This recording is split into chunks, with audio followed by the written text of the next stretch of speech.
Kisah CEO cantik yang dicampakkan dan diselingkuhi oleh pria yang sangat ia cintai. Meskipun bergelimang harta dan sukses dalam karir, tak membuat wanita ini hidup bahagia. Sang kekasih justru mencintai sahabatnya sendiri hingga membuat rumah tangganya hancur dan berada pada titik terendahnya. Wanita cantik ini bernama Jaewon, pendiri sekaligus CEO perusahaan furniture. Jaewon memiliki suami yang sempurna, dambaan setiap wanita yang bernama Sun Young. Jaewon memiliki karir yang sukses dan cemerlang. Hal itu pun tak lepas dari dukungan besar keluarganya. Diketahui ibu Jaewon telah meninggal saat Jaewon masih remaja, hingga ayah tirinya lah yang membesarkan Jaewon dan mengantarkannya meraih cita-cita. Suami Jaewon selalu mendukungnya dengan mengambil alih peran Jaewon dalam membesarkan putri mereka. Sungyeon lah yang merawat dan mengurus Irene, sementara Jaewon sibuk berkarir. Keluarga mereka tampak bahagia dan harmonis yang membuat banyak orang terkesima. Suatu hari, Jaewon menerima sebuah buket bunga yang di dalamnya terdapat pesan bertuliskan dukungannya pada pekerjaan Jaewon saat ini. Buket bunga itu berasal dari seseorang berinisial AI. Melihat dari ekspresi Jaewon, tampaknya ia sudah terbiasa dengan pesan seperti itu. Bagi Jaewon, sudah cukup lama hari tenang tanpa adanya pesan teror, sampai hari itu muncul kembali. Sebelum Jaewon dan sekretarisnya pergi keluar kantor, ia memasuki kamar mandi dan berkaca sejenak. Jaewon terlihat meminum sebuah pil yang bertuliskan obat sakit kepala. Dalam perjalanan keluar kantor, Jaewon menyempatkan diri untuk menyapa Yeonjin yang tengah melukis mural pada dinding lobi gedung. Jaewon saat itu menanyakan tentang pesta rumah baru yang belum sempat diadakan oleh Yeonjin. Semenjak kepindahannya, Jaewon menduga jika Yeonjin sudah memiliki pacar yang ia sembunyikan di rumahnya. Di malam itu, Jaewon kembali ke kantor dan bertemu dengan seorang teman bernama Yonteo. Mereka membahas tentang produk baru berupa kamera meja yang akan segera dirilis. Sementara Yonteo pergi, Jaewon tetap tinggal di kantor untuk menyelesaikan pekerjaannya. Dalam keadaan sepi dan seorang diri itulah, Jaewon diserang oleh penguntit. Saat itu, Jaewon berusaha melakukan perlawanan. Beruntungnya, ia berhasil melindungi diri sendiri sebelum petugas keamanan datang membantu. Dari penyelidikan polisi, diketahui bahwa Jaewon sudah dikuntit semenjak 7 tahun silam, namun baru kali ini si penguntit melakukan penyerangan. Sekembalinya dari kantor, Jaewon menemukan bukti pembayaran tiket parkir pada tanggal 13 Mei, hari di mana Jaewon mengalami penyerangan oleh penguntit. Jaewon lalu pergi ke gedung parkir untuk menemukan mobil yang sesuai dengan bukti parkir itu. Pada akhirnya, Jaewon menemukan sebuah mobil berwarna putih dan menggeledah mobil tersebut untuk menemukan barang bukti. Ia pun menemukan sebuah kaos berwarna hitam di dalam bagasi mobil, yang mana kaos itu sebelumnya terlihat dipakai oleh Yonteo sewaktu ia sedang berolahraga. Di lain sisi, terlihat langkah seorang pria yang berjalan menuju mobil itu, dan ternyata pria tersebut adalah Yonteo. Hal itu tentunya membuat Jaewon sangat terkejut, dan dalam keadaan gemetaran, Jaewon berusaha menghubungi suaminya. Berdasarkan keterangan asisten rumah tangga, pada jam itulah suami Jaewon sedang pergi berolahraga. Jaewon bergegas menyusulnya ke tempat yang dimaksud, namun setibanya di gedung, Jaewon justru mendapati kenyataan bahwa suaminya tak pernah menjadi anggota di klub olahraga. Jaewon melacak melalui jam pintar dan ponsel Sun Young yang selalu terhubung. Ia pun mengikuti arahan peta dan mendapatkan dirinya kembali ke gedung tempat klub olahraga tadi. Jaewon merasa kebingungan, namun ia berusaha menenangkan diri.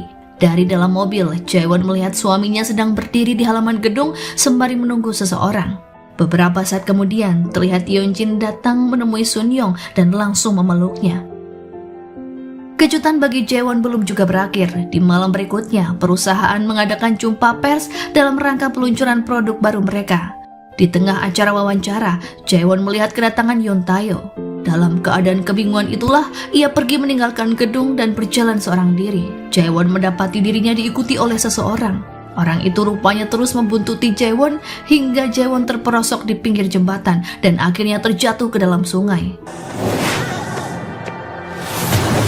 Jaewon yang terjatuh ke dalam air pada malam sebelumnya masih belum sadarkan diri dan terbaring di ranjang rumah sakit bersama Sun Young yang setia mendampinginya. Tak lama kemudian, Jaewon tersadar. Ia bangun dalam keadaan terengah-engah setelah mengalami mimpi tenggelam dalam air dan sulit bernapas. Sun Young segera memanggil tim dokter untuk memastikan kondisi istrinya. Setelah insiden yang menimpa Jaewon, Young Ik sebagai pemegang saham The Reef sekaligus ketua Yayasan Beasiswa Seni Yen mendatangi kantor Jaewon untuk memastikan keadaan tetap kondusif. Young Ik bertemu dengan Yoon Jin yang sedang melukis. Mereka pun terlibat dalam perdebatan kecil. Ketua Young Ik merasa hanya membuang uang dengan menyekolahkan Yoon Jin di luar negeri jika ia hanya berakhir sebagai pelukis mural tak terkenal. Sementara Yoon Jin merasa jika ayahnya tak pernah menghargai hasil kerja keras dan karyanya selama ini. Ayahnya hanya sibuk membandingkan Yoon Jin dengan Jaewon yang juga menerima beasiswa dari Yayasan Seni Yen. Yoon Jin yang tengah kasmaran sedang membakar api unggun bersama pria yang mirip dengan Sun Young. Yoon Jin berangan-angan, andai mereka bertemu lebih awal, mungkin 7 tahun sebelumnya, pasti mereka kini sudah memiliki seorang anak. Yoon Jin membayangkan memiliki seorang putri kecil yang cantik, sementara pria itu tampak tidak antusias untuk menanggapi ocehan Yoon Jin. Obrolan mereka berakhir ketika pria itu menerima pesan melalui ponselnya. Keesokan paginya, Jaewon kembali beraktivitas seperti biasa, namun pikirannya dipenuhi dengan kecurigaan terhadap orang-orang di dekatnya. Bahkan Jaewon bereaksi berlebihan terhadap sentuhan lembut suaminya. Dalam benaknya masih terbayang adegan di mana Yoon Jin memeluk pria yang mirip dengan suaminya itu. Saat di kantor, Jaewon memasang mode waspada untuk semua orang, terutama pada Yoon Tae dan Yoon Jin. Meski berusaha bersikap ramah, mereka menyadari sikap Jaewon yang berubah menjadi ketus. Di hari berikutnya, Jaewon kembali beraktivitas seperti biasa, seolah tak terjadi apapun. Ketika ia sedang mengunjungi toko, Jaewon didatangi oleh seorang pria yang mengaku sebagai penyidik asuransi. Pria itu menanyakan tentang pengetahuan Jaewon mengenai uang asuransi sebesar $500.000 yang diterima oleh ayah tirinya setelah kematian ibu kandung Jaewon. Menurut keterangan dokter, kematian ibu kandung Jaewon disebabkan oleh kerusakan organ tubuh. 아닙니다. Pria itu memberitahu Jaewon yang mana sebelum ibunya meninggal, ia pernah 3 kali mencoba minum pestisida sebagai upaya bundir. Petugas tersebut pun mencurigai ayah tiri Jaewon yang sengaja memberikan cairan pestisida demi mendapatkan uang asuransi atas kematian ibu Jaewon. Jaewon mendapatkan kiriman sup kaldu sapi dari ayah tirinya. Ia pun kembali teringat pada perkataan petugas asuransi di waktu itu bahwa ada kemungkinan ayah tirinya sengaja meracuni ibunya dengan cairan pestisida. Mengingat hal tersebut, Jaewon segera membuang sup itu ke dalam toilet. Dalam pertemuan berikutnya dengan petugas asuransi bernama Nam Tae-ju, Jaewon membeberkan padanya bahwa ia mengetahui riwayat Nam Tae-ju sebelum menjadi petugas asuransi. Ternyata sebelumnya, Tae-ju adalah seorang detektif polisi yang terlibat kasus penyuapan dan telah mengundurkan diri. Dalam kesempatan itu, Jaewon memberikan penawaran kepada Tae-ju untuk melanjutkan penyelidikan tentang kematian ibunya. Bukan untuk kepentingan Nam Tae-ju, melainkan untuk kepentingan sendiri, termasuk menyelidiki tentang latar belakang Yoon Tae. Ketika mereka tengah berbincang, terlihat seseorang sedang memotret pertemuan mereka melalui kamera ponselnya. Yoon Tae yang menyadari kecurigaan Jaewon terhadap dirinya berusaha mendapatkan kembali kepercayaan Jaewon. Ia menjelaskan pada wanita itu tentang alibinya ketika insiden tersebut terjadi. Di hari berikutnya, detektif Nam Tae-ju melaporkan temuannya kepada Jaewon mengenai Yoon Tae. Ternyata Yoon Tae sebagai seorang berkewarganegaraan Amerika sempat mengunjungi Korea 7 tahun silam sebelum dirinya bergabung dengan perusahaan The Reef. 해결됐거든요. 안 알아보셔도 돼요. Hari penuh kejutan selalu terjadi pada Jaewon. Jaewon lalu mendapati fakta bahwa putrinya belum berada di rumah, sementara pihak sekolah mengabarkan bahwa Irene sudah pergi sebelumnya bersama ayahnya dan seorang wanita. Hal itu pun membuat Jaewon panik. Ia segera pergi ke apartemen tempat Yoon Jin tinggal. Ia menduga jika putrinya berada di sana bersama suaminya. Ia pun segera pergi ke apartemen tempat Yoon Jin tinggal, menduga jika suaminya dan Irene berada di sana. Di malam harinya, Jaewon menemukan putrinya sudah berada di rumah bersama sang suami. Jaewon pun dibuat kesal terhadap Sun Young yang sudah membuatnya panik. Namun Jaewon lebih kesal lagi dengan keadaannya saat ini yang seperti sedang dipermainkan. Pada pagi harinya, Jaewon menerima dokumen yang dikirimkan melalui kurir.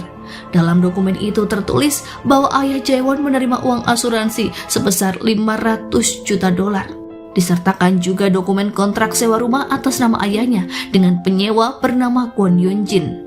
Jaewon segera pergi menuju alamat itu dan setibanya di sana, ia melihat Yoon-jin tengah berjalan dengan membawa barang belanjaannya memasuki rumah yang dimaksud. Dari arah berlawanan, Jaewon melihat suami dan putrinya turun dari taksi. Jaewon teringat kembali di hari ia melahirkan Airin. Dengan terhuyung-huyung, ia berjalan menyusuri lorong rumah sakit untuk melihat Arin yang sedang digendong oleh Sun Young. Saat itu terlihat raut wajah bahagia dari suaminya. Jaewon menceritakan tentang temannya yang diselingkuhi oleh suaminya. Ia ingin melihat bagaimanakah reaksi Sun Young dan memastikan kepadanya bahwa ia tak akan pernah berselingkuh darinya. Di dalam kamar Arin, Jaewon bertanya kepada putrinya kemanakah ia pergi bersama ayahnya tadi siang. Dengan polos Arin menceritakan bahwa ayahnya mengajaknya untuk menemui seorang teman. Namun setibanya di sana, ternyata mereka salah alamat sehingga mereka kembali ke rumah. Jaewon kembali dibuat bingung dengan apa yang dilihatnya sebelumnya, dengan apa yang didengarnya dari sang putri. Untuk memastikan keadaan, Jaewon memasang kamera tersembunyi di ruang tengah di dalam rumahnya yang terhubung dengan ponselnya. Jaewon juga memberitahu pada Sun Young bahwa ia sudah memutuskan Arin akan bersekolah di rumah saja. Sun Young merasa keberatan dengan keputusan itu, namun Jaewon tak peduli dengan suaminya. Di malam itu, Yeon-tae bertemu dengan Yeon-jin. Ia memperingatkan pada Yeon-jin bahwa dirinya mengetahui hubungannya dengan suami Jaewon. Namun Yeon-jin menegaskan pada Tae bahwa pria yang dipacarinya bukanlah suami Jaewon. Jaewon yang sudah 20 tahun bersahabat dengan Yeon-jin mulai menunjukkan kebenciannya terhadap wanita itu. Jaewon bersikap ketus terhadapnya. Ia juga berkata kepada Yeon-jin bahwa dirinya tak menyukai lukisan mural yang dibuatnya. Mereka pun terlibat dalam perbincangan yang cukup sengit. 그땐 친구라고 생각했으니까. Taeju memberikan rekam medis ibu Jaewon. Menurut keterangan dokter, ibunya dibawa ke sana 4 kali dengan penyebab yang sama, yakni keracunan. Jaewon lalu pergi ke daerah Wonju untuk bertemu dengan ayah tirinya. Ia teringat peristiwa di sebuah toko mainan saat ia masih kecil. Pemilik toko memarahinya karena merusak mainan dan menyalahkan ibunya yang tak mengurusnya karena sibuk berjudi. Beruntungnya, Jaewon memiliki ayah yang selalu datang melindunginya. Ia berkata pada ayahnya mengenai pihak asuransi yang datang menemuinya. Ayah Jaewon mulai bercerita tentang kebiasaan ibu Jaewon yang hobi berjudi. Tak jarang, ibu Jaewon sering mengancam akan bundir jika ayahnya tidak memberikan uang. Setiap kali ibu Jaewon kehabisan uang, ia selalu meminum pestisida dan mengancam akan mati saja, hingga membuatnya dibawa ke rumah sakit berkali-kali. Di lain sisi, Tae bersama timnya berusaha melihat rekaman kamera meja pada malam insiden itu. Dari rekaman tersebut, mereka berhasil melihat wajah pelaku yang menyelinap masuk ke dalam kantor. Pelaku itu ternyata adalah salah satu karyawan The Rift yang bernama Baek Sung-kyu. Tae segera mencari sekretaris Jaewon. Ia juga mengetahui hubungan pribadi sekretaris dengan Sung-kyu, sehingga memungkinkan bagi Sung-kyu mengetahui jadwal dan keberadaan Jaewon setiap saat. Saat Tae tahu Jaewon pergi ke Wonju, ia pun segera menyusulnya. Pada malam hari, Jaewon mengemudi pulang dan di tengah perjalanan terlihat sebuah truk kontainer tengah melintang di jalan sehingga mengganggu laju mobil yang dikendarai oleh Jaewon. Jaewon berhasil menghindarinya, namun membuat mobilnya hilang kendali dan merusak bantalan rem. Di saat-saat genting, mobil Yeon-tae berhasil menghadang laju mobil Jaewon dan menyelamatkannya dari kecelakaan yang fatal. Jaewon berterima kasih pada Yeon-tae meskipun ia berkata padanya bahwa ia tak bisa percaya pada siapapun saat ini, bahkan kepada dirinya sendiri. Di hari berikutnya, Yeon-tae pergi ke apartemen Baek Sung-kyu. Belum juga sampai di lantai yang dituju, ia melihat petugas medis membawa seseorang yang baru saja terjatuh dari atap gedung, dan ternyata korbannya adalah Baek Sung-kyu. Yeon-tae mendampingi Sung-kyu ke rumah sakit. Selagi Sung-kyu dioperasi, Yeon-tae memeriksa barang-barang miliknya yang diberikan oleh petugas medis, yang diantaranya terdapat ponsel. Tak lama kemudian, ponsel Sung-kyu bergetar. Tae berinisiatif menerima panggilan telepon itu dan mendengar suara Sun Young. Suatu hari Jaewon sedang bekerja di kantornya. Terlihat ia sedang menggambar desain sebuah meja. Jaewon berusaha menggabungkan puzzle-puzzle ingatannya untuk menemukan petunjuk dari semua insiden buruk yang terjadi selama ini. Namun semakin Jaewon memikirkannya, ia semakin dibuat bingung. Jaewon merasa seperti dipermainkan. Ia pun kembali meminum obat sakit kepala. Jaewon mendapat kiriman foto dirinya di sebuah pesta dengan pesan bertuliskan, "Ingat hari itu 7 tahun yang lalu." Pesan tersebut rupanya dikirimkan oleh seorang berinisial AMY, peneror yang selama ini mengganggu Jaewon. Perusahaan sedang mengadakan acara jumpa pers peluncuran produk baru Derif. Jaewon tampak bingung dan tidak siap menghadapi wartawan. Tae pun khawatir melihatnya dan melarang Jaewon tampil di hadapan mereka dan menggantikannya dengan orang lain. Dari perbincangan Jaewon dengan Tae, ternyata selama ini Tae mengetahui obat sakit kepala yang biasa diminum Jaewon dan ternyata itu bukanlah obat pereda nyeri. Jaewon pun terkejut karena tak ada orang lain yang tahu rahasia itu, bahkan keluarganya sendiri. Keesokan harinya, seorang tetangga memberitahukan pada Jaewon bahwa ia melihat pria yang mirip suaminya masuk ke dalam rumahnya tempo hari. Namun pria itu tak berkacamata seperti penampilan Sun Young. Sikapnya juga sedikit aneh, yang mana pria itu tak menyapanya seperti biasa dan mobil yang dikendari orang tersebut berbeda dari mobil yang mereka miliki. Di sela-sela kesibukan pekerjaannya, Jaewon memeriksa ponselnya untuk melihat rekaman CCTV di rumahnya. Terlihat di sana Arin sedang bermain bersama sang ayah. Di waktu yang bersamaan, Sun Young datang menemuinya. Jaewon pun semakin bingung melihat dua orang yang sama berada di tempat yang berbeda. Dengan penuh kepanikan, Jaewon segera berlari pergi keluar kantor. Jaewon bergegas pulang ke rumahnya untuk melihat keadaan sang putri. Ia mendapati Arin sedang tertidur. Antara lega dan syok, Jaewon berusaha berpikir jernih dan meminta keterangan dari pembantu dan suaminya. Menurut Sun Young, Jaewonlah yang mengirimi ia pesan untuk datang bertemu dan membiarkan pembantu yang menjaga Arin. Jaewon semakin tak mengerti dengan keadaannya saat ini. Ia merasa tak benar-benar berada di dunia nyata. Pada akhirnya, Jaewon berkata pada suaminya jika ia akan segera menemukan Heo Ji-young, saudara kembar suaminya. Sun Young sedikit bingung dengan perkataan Jaewon karena ia dengan saudara kembarnya sudah terpisah semenjak berusia 13 tahun. Tepatnya ketika orang tua mereka bercerai. Saking lamanya berpisah, Sun Young bahkan tak pernah menganggap kembarannya benar-benar ada. Selanjutnya, Jaewon meminta Nam Taeju untuk mencari tahu tentang keberadaan Ji-young. Namun Taeju menerangkan bahwa Ji-young sempat dirawat di sebuah klinik karena menderita paru-paru kronis. Kemungkinan Ji-young pergi ke panti sosial karena ia tak memiliki keluarga. Namun menurut pihak klinik, Ji-young selalu datang seorang diri ke klinik tanpa didampingi keluarganya. Hubungan Jaewon dengan Sun Young semakin merenggang saja. Jaewon bahkan memasang CCTV di setiap sudut rumah, yang tentunya membuat Sun Young merasa tak nyaman. Sun Young menanyakan pada istrinya, ada apa sebenarnya yang terjadi dengannya belakangan ini. Pagi itu, Jaewon tengah bersiap untuk bekerja. Tak lupa ia meminum obat sakit kepala. Jaewon lalu menemui Arin dan Sun Young di ruangan makan. Perbincangan mereka pun terlihat hangat. Bahkan Sun Young mengantar Jaewon dengan sebuah pelukan.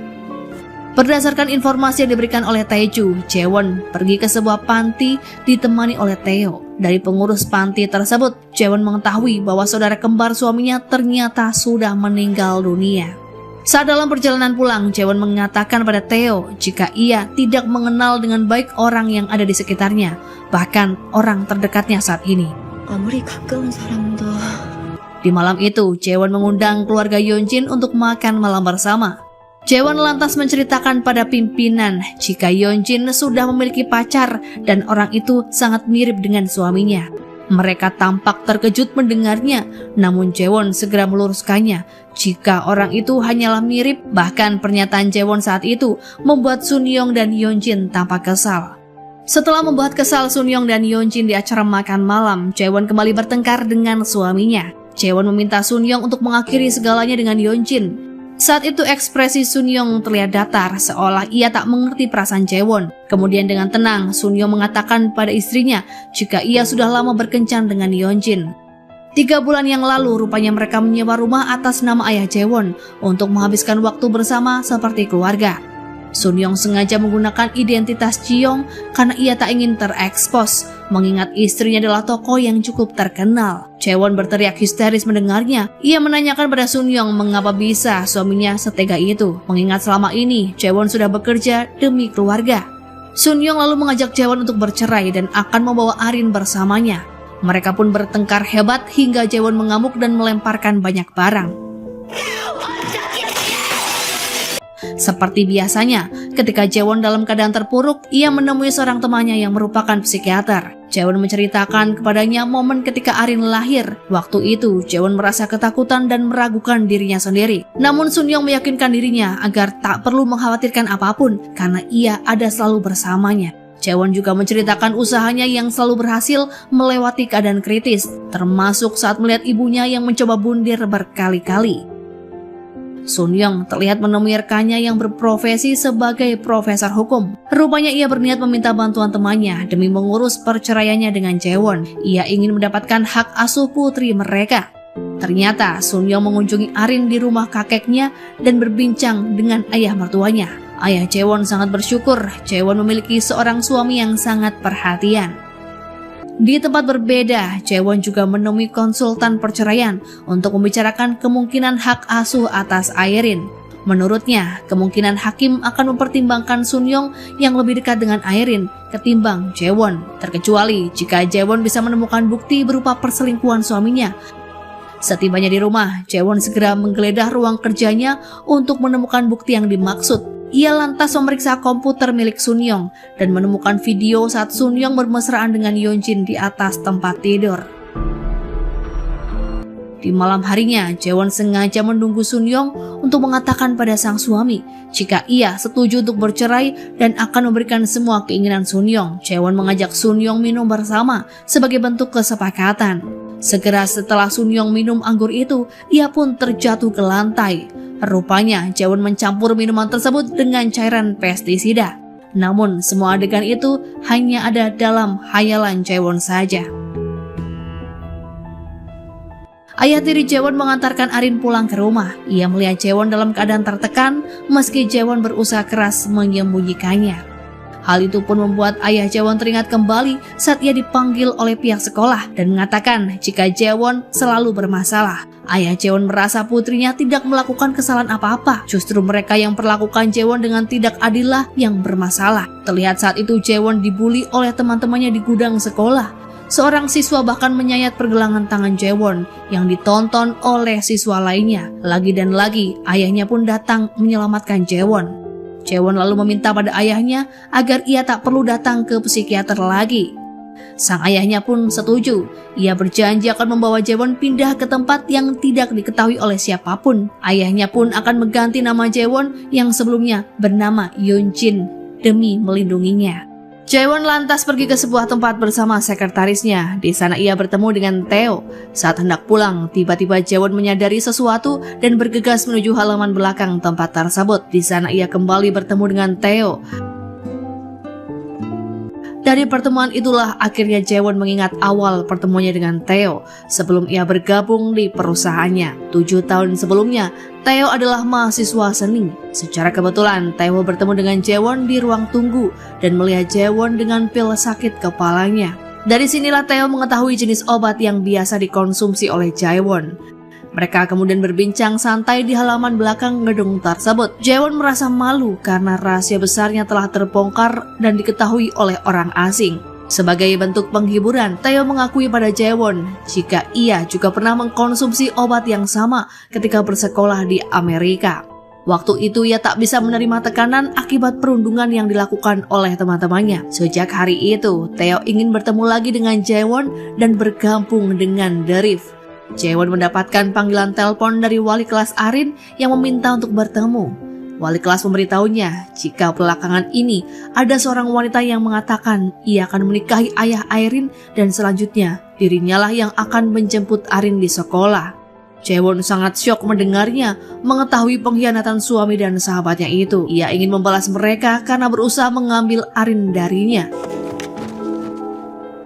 Pada akhirnya lukisan mural Yeonjin selesai juga. Jaewon menepati janjinya dengan mengadakan pesta dan mengundang beberapa wartawan. Namun sebelum menghadiri pesta di malam itu, Yeonjin bertemu dengan Sun Young untuk merayakannya berdua saja.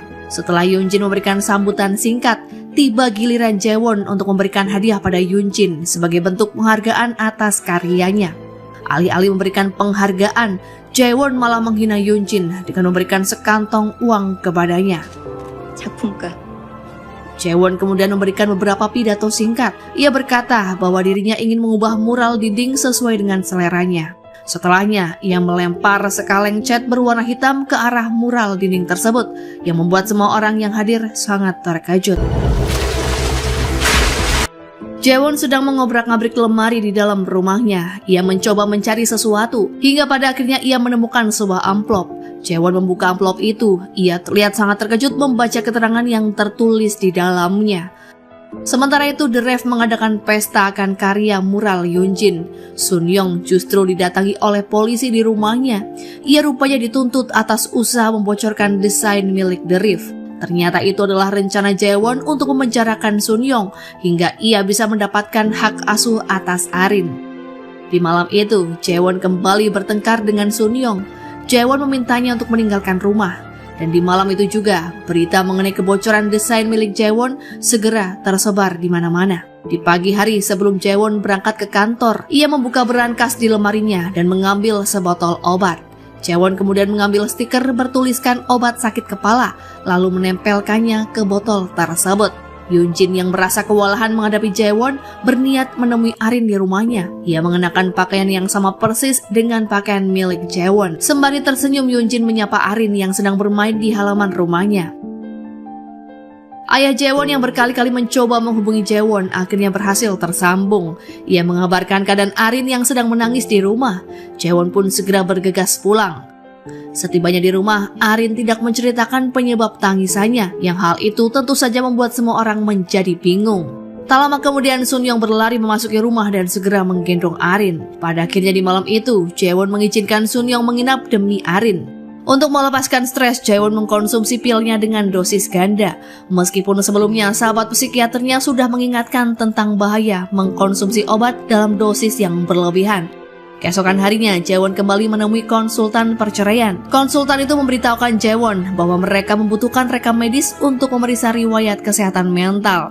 Jika salah satu pihak mengalami gangguan kejiwaan, hal itu bisa dijadikan alasan kuat perceraian, sekaligus memenangkan hak asuh anak. 제 의뢰인한테 그런 문제가 있다면 Mendengar hal itu membuat Jaewon semakin panik. Ia segera menyingkirkan botol-botol obat di dalam berangkasnya. Dan ternyata Sun-young sudah berdiri di belakangnya.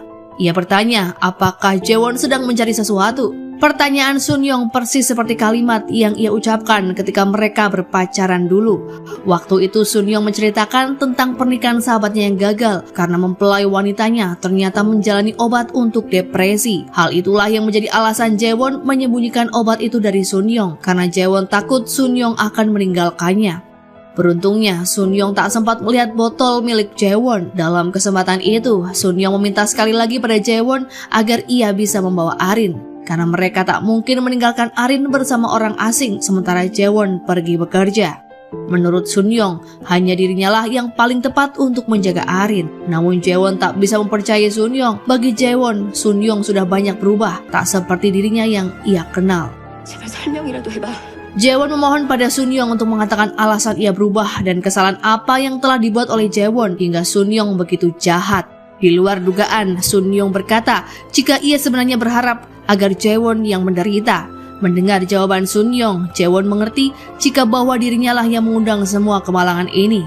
Namun ia tak bisa mengingat apapun yang bisa memberikan jawaban.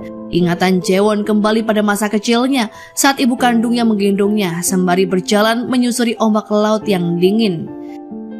Di lain sisi, Yoonjin menemui Jaewon di kantornya untuk membicarakan masalah kontrak kerjasama mereka. Mulanya, Jaewon masih berniat untuk memberikan kontrak itu pada Yoonjin. Namun setelah perdebatan dengannya, Jaewon berubah pikiran. Yoonjin mengungkapkan kekesalannya pada Jaewon tentang ayahnya yang selalu memujinya hingga membuat telinganya berdarah. Jaewon diundang oleh pimpinan Kwon dalam acara penyerahan beasiswa. Sebelum acara dimulai, Jaewon bertemu dengan Nam Taeju. Kali ini Taeju datang untuk menyerahkan daftar riwayat telepon dan catatan transaksi keuangan milik Sun-young. Taeju memberitahu Jaewon jika Theo sudah mengetahui sebelumnya mengenai rencana Jaewon tentang kebocoran desain, yang mana Jaewon menggunakan desain milik Theo sebagai alatnya. Pimpinan meminta Jaewon untuk memberikan pidato singkat sebagai alumni penerima beasiswa yayasan. Mulanya Jaewon berencana menggunakan momen itu untuk mempermalukan Sunyoung dan Yeonjin. Saat itu wartawan menanyakan mengenai artikel kebocoran desain yang dilakukan oleh suaminya. Belum juga Jaewon membuka mulutnya, pesan teror dari seseorang dengan inisial AMI kembali menghantuinya. Pesan itu pun berisi nada ancaman dan diiringi oleh kiriman gambar Jaewon yang sedang berdiri di podium. Dengan kebingungan, Jaewon melihat sekelilingnya. Ia berusaha memeriksa siapakah pengirim pesan tersebut. Jaewon memeriksa riwayat telepon Sunyoung. Ia menemukan sebuah nomor yang mencurigakan. Ia lantas mencoba nomor telepon itu untuk memastikannya. Ternyata nomor telepon tersebut adalah milik perusahaan bernama Dorim Bio. Mereka memberikan jasa tes DNA tanpa harus mengidentifikasi personalnya. Dan hasil tes DNA itu bisa dikirim ke alamat yang dituju. Jaewon segera bergegas memeriksa beberapa dokumen di lemarinya. Sunyoung sedang menelpon Baek Sung-kyu dari rumahnya. Mereka membicarakan mengenai pekerjaan dan relasi mereka. Sembari menelpon, Sunyoung melihat pemberitahuan surel yang masuk ke komputernya yang berisi jika Arin bukanlah anaknya. Melalui bantuan mahasiswa IT, Sunyoung berusaha melacak alamat pengirim surel tersebut, namun ia tak berhasil. Dalam surel itu disertakan pula sebuah foto Jaewon yang sedang berjalan dirangkul oleh seorang pria memasuki kamar hotel. Setelah berpikir cukup lama, Sunyoung memutuskan untuk melakukan tes DNA. Terlihat Sunyoung sedang membaca hasil tes DNA yang dikirimkan oleh Dorim Bio. Hasil tes itu menyebut bahwa genetik Arin dan Jaewon 99% cocok. Serta genetik Arin dengan Sunyoung tidak ada kecocokan. Semenjak saat itu, Sunyoung bertekad ingin membuat Jaewon merasakan penderitaan dan keraguan terhadap orang sekitarnya. Sunyoung sengaja memacari Yeonjin hingga Jaewon merasakan rasa sakit dihianati. Setelah mengetahui hasil tes DNA antara Arin dan Sunyoung, Jaewon kembali terpuruk. Ia berjalan sempoyongan seorang diri meninggalkan kantornya. Sekretaris Jaewon pun khawatir, ia lalu menghubungi Theo. Theo yang tengah mengadakan rapat segera meninggalkannya untuk mengejar Jaewon. 대표님이 좀. 네, 알겠습니다. Sunyoung dan Jaewon duduk bersama di ruang makan. Sunyoung masih belum bisa mengerti bagaimana bisa Jaewon tak mengetahui bahwa Arin bukanlah putrinya. Jaewon berusaha mengingat-ingat kejadian di malam itu 7 tahun yang lalu ketika pesta perayaan The Rift. Malam itu Jaewon sangat mabuk dan berakhir di dalam kamar hotel tanpa tahu siapakah yang mengantarnya. Jaewon hanya ingat jika ia menerima panggilan telepon dari suaminya yang menanyakan keberadaannya. Jaewon saat itu tak pernah menyangka jika Arin bukanlah darah daging Sunyoung. Hal itu pun membuat Sunyoung marah karena dunia seakan runtuh mengetahui fakta tersebut. Jaewon hanya bisa tertunduk menangis dan meminta maaf. Di lain sisi, Theo menggunakan triknya untuk menemui Nam Tae-ju beserta rekan yang bekerja di kepolisian. Dari percakapan mereka bertiga, Theo berhasil mengetahui bahwa mereka menyembunyikan bukti mengenai insiden Baek Sung-kyu. Ketika terpojok, anggota kepolisian itu menyebut nama pimpinan Kwon di balik peristiwa tersebut karena wajah putrinya terekam oleh CCTV.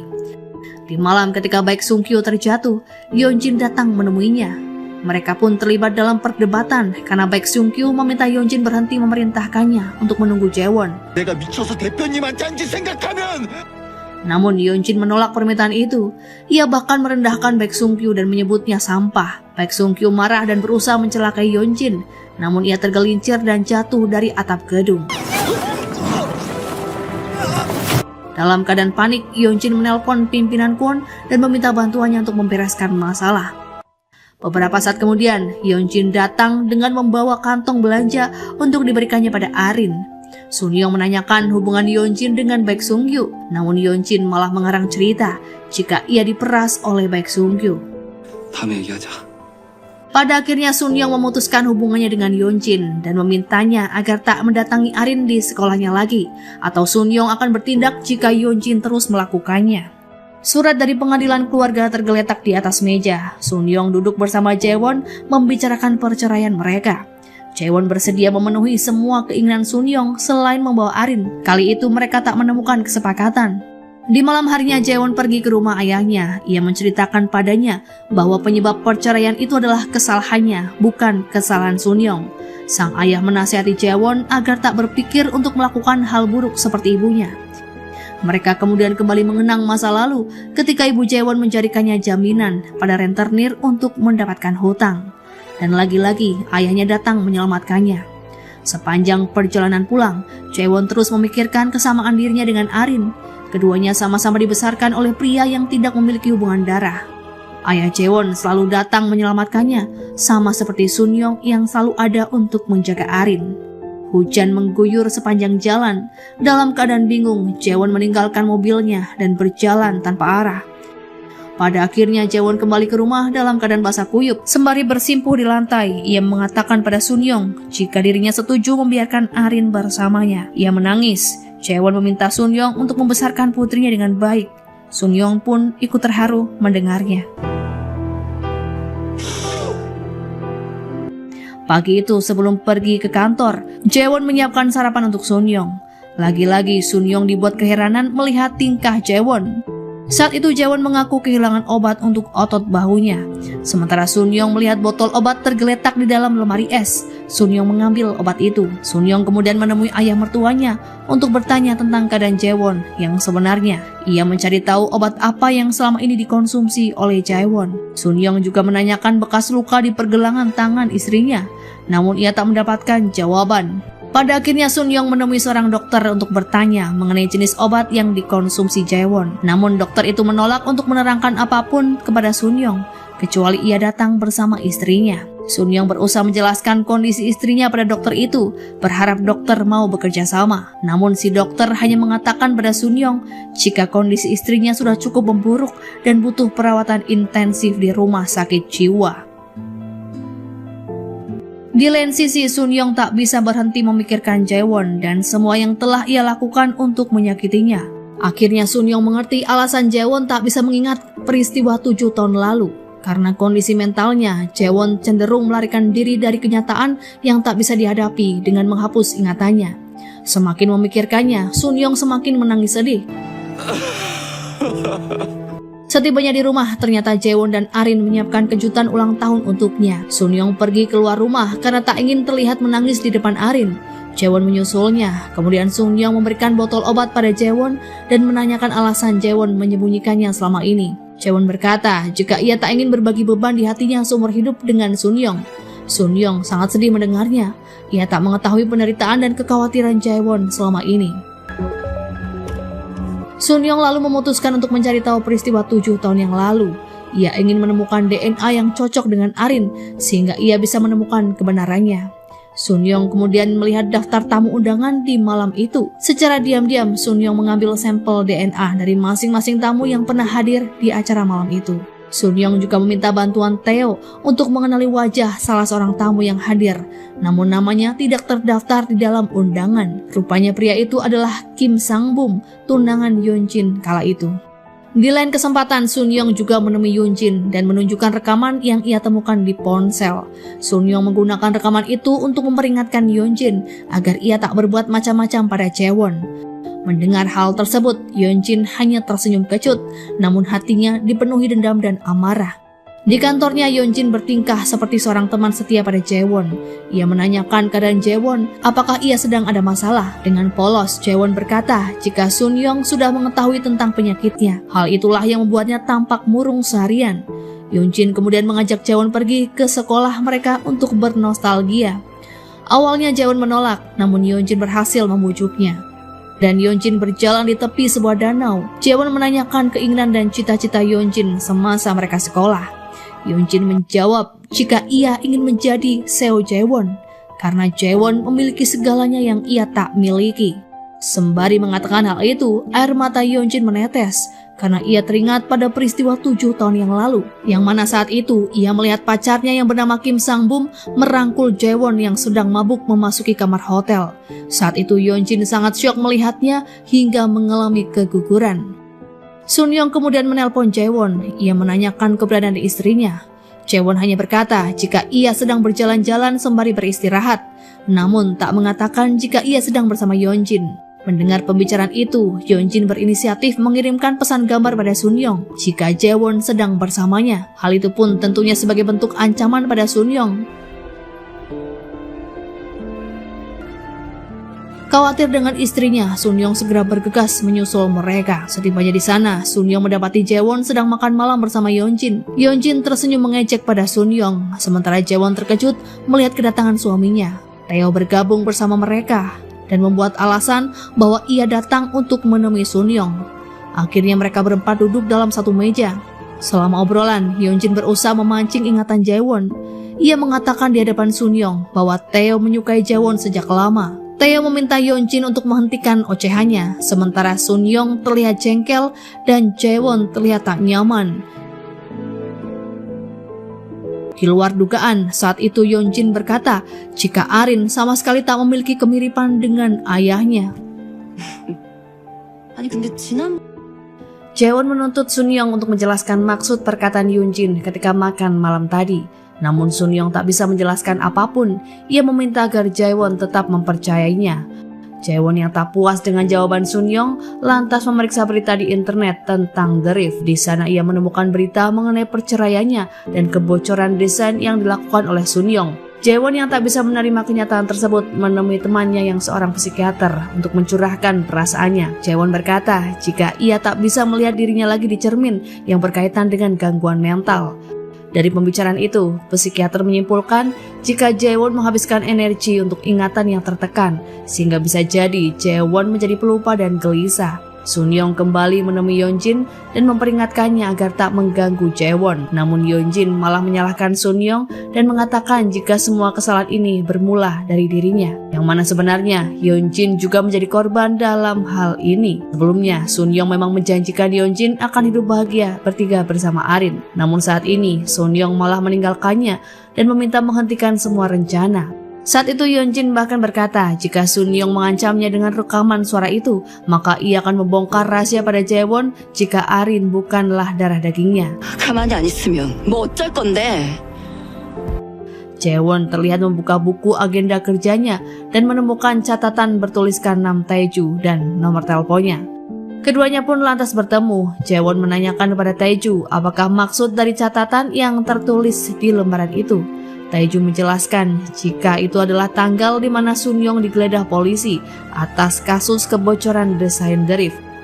Jaewon pun bertanya apakah suaminya benar-benar melakukannya. Taeju beralasan jika hal itu yang Jaewon inginkan untuk menjebak suaminya agar bisa menang atas hak asuh anak.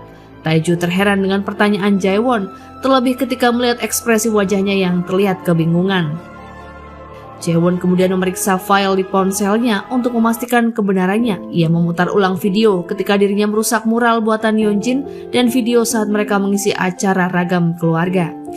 Setibanya di rumah, Jaewon bertanya pada suaminya siapakah ia yang sebenarnya, karena Jaewon tak bisa mengingat apapun meski ia sudah berusaha mencari tahu. Jaewon juga menyebut jika ia merasa dirinya lah yang menjadi penyebab perceraian. Sun Yong tak bisa menjelaskan apa-apa. Ia hanya berkata jika saat ini ia ingin melindungi semua orang. Siang harinya, Yeonjin kembali menemui Jaewon di kantor.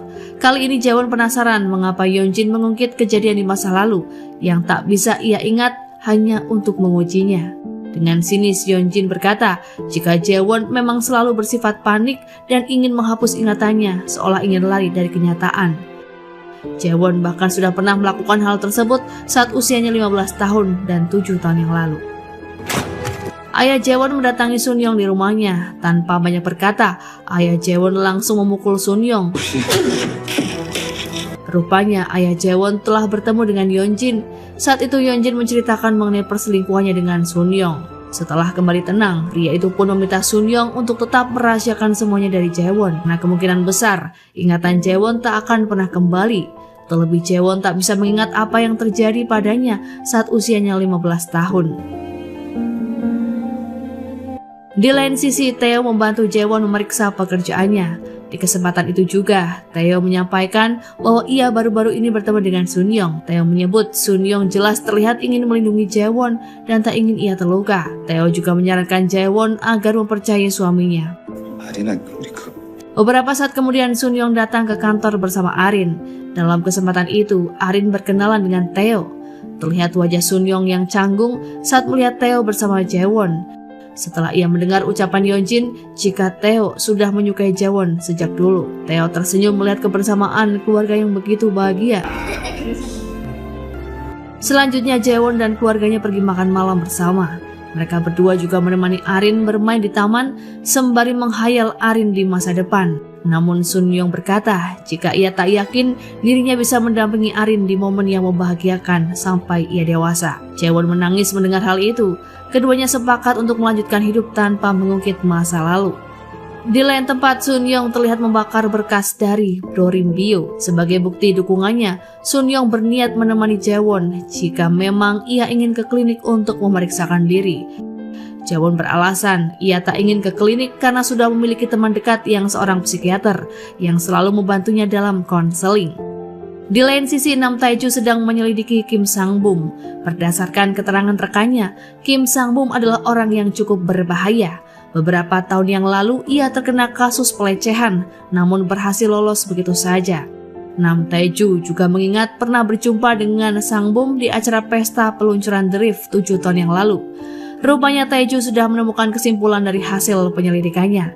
Tae-ju sedang menimbang akan dibawa kemanakah informasi berharga itu untuk mendapatkan uang. Selanjutnya, Tae-ju membawa sejumlah dokumen kepada Jaewon, namun Jaewon tak tertarik untuk menerimanya. 얼마나 대단한 비즈니스라고요. Sementara itu, pimpinan Kwon yang terobsesi menjadi menteri menerima kesepakatan kerjasama dengan Kim Sang-bum. Hal itu pun sontak membuat Yeonjin marah. Yeonjin merasa ayahnya tak menimbang perasaannya karena membiarkan Sang-bum. 붙었어요. 최소한 저한테. Di lain sisi, Sun Young membaca laporan hasil tes genetik. Di sana tertulis nama Arin dan Kim Sang-bum. Laporan itu menyatakan jika genetik keduanya 99% cocok. Terlihat Sun Young bergegas pergi ke tempat Sang-bum. Ia tak bisa menahan diri lagi dan menghajar pria itu. Suatu hari, Sun Young membawa Jaewon pergi berkencan. Mereka berjalan-jalan di taman sembari bernostalgia tentang masa lalu. Sun Young berusaha meyakinkan Jaewon jika semua akan baik-baik saja. 나고 아린이가 훨씬 더 소중하니까. Keesokan harinya, Sun Young datang menemui Yeonjin. Sun Young berkata jika ia sudah mengetahui kejadian 7 tahun yang lalu. Yeonjin kembali menyalahkan Jaewon atas semua yang terjadi. Namun Sun Young membela Jaewon dengan menyebut bahwa semua itu bukanlah keinginan Jaewon. Yeonjin sangat kesal karena Sun Young lebih membela Jaewon. 7년 동안 고통 속에서 몸부림친 건 바로 나라고. Yeonjin berjanji akan menghancurkan harapan Sun Young untuk hidup bahagia bersama Jaewon. Pada akhirnya, Sun Young bersimpuh di hadapan Yeonjin sembari menangis dan meminta maaf. Berharap Yeonjin mau melepaskan Jaewon. Melihat hal itu pun Yeonjin semakin menggila. 지금 뭐 하는 거냐고. Suatu ketika polisi menemukan mayat pria di sebuah area gudang kosong. Mayat tersebut diduga sebagai korban pembunuhan.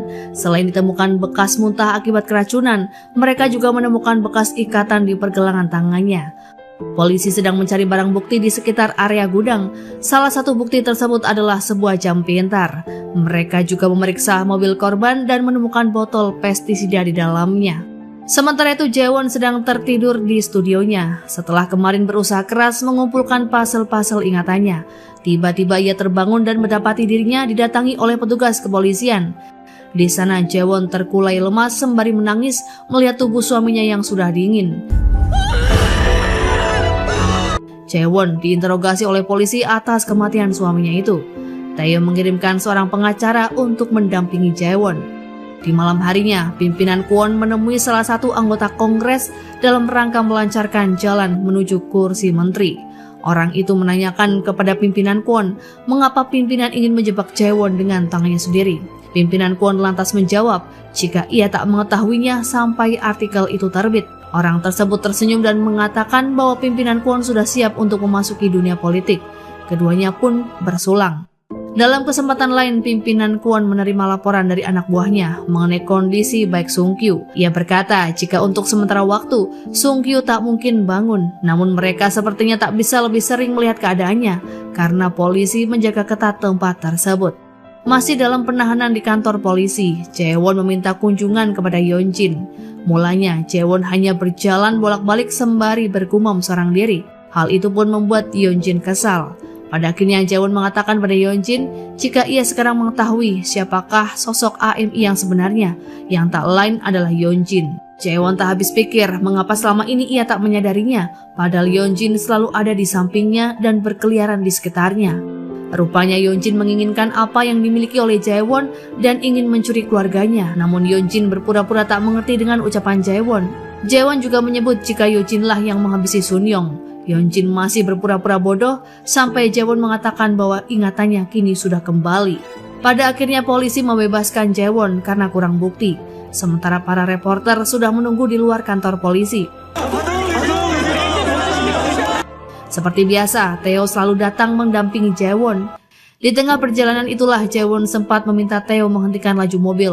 Jaewon turun dari mobil lalu menangis histeris, menyesali apa yang terjadi pada Sunyong. Sementara Jaewon menginap di rumah ayahnya, Tae-hyo justru tetap berada di mobilnya untuk memastikan keadaan Jaewon. Keesokan harinya, ayah Jaewon panik mencari keberadaan Jaewon.